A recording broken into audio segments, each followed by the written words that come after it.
કંપનીઓ તો 2023 થી એક્ટિવ છે. આમ તો 2019 થી એક્ટિવ છે અને 2019 થી આ કંપનીઓની દાદાગીરી છે. ઓપેરા, વેલફોન, આઇનોક્સ, પાવરિકા, બધી કંપનીઓ.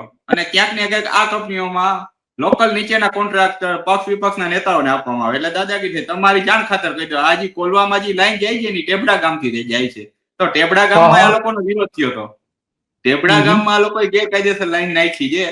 એના કેટલી અરજીઓ એના સ્થાનિક આગેવાનોએ બધાએ અરજી કરી, પણ ત્યાંથી લાઈન પસાર તોય દાદાગીરીથી કરી, બધાય નિયમ મૂકીને ઈ આજે લાઈન ખોલવા પડી. કોઈ નિયમો કાંઈ નહીં, ન ખેડૂતને કોઈ કાગળિયા દેખાડે, નોટિસ ન દેખાડે. બીજું તમે જે કહો ને પોલીસે ઇનલીગલી આવેલી છે, કોઈ પોલીસ પ્રોટેક્શન નથી આપેલું. કારણ કે કાગળિયા પૂરા હોય, બે પાર્ટીને સાંભળે, પછી કોઈ એવું ઘર્ષણ થાય તો પોલીસ પ્રોટેક્શન મળે. કોઈ એક પાર્ટીને સાંભળીને પોલીસ પ્રોટેક્શન ના મળે. પોલીસ આવે છે એનો બચાવ કરે છે કે કોઈ ઘર્ષણ ન થાય એટલા માટે અમે આવી છીએ.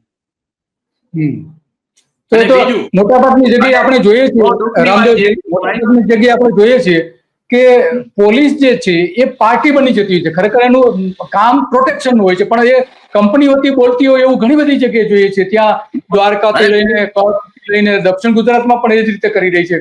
તો દિલીપભાઈ, પાર્ટી નહીં, જામનગર જિલ્લાના અમુક તાલુકામાં તો પોલીસ પોતે લાઈન નું કામ રાખે છે.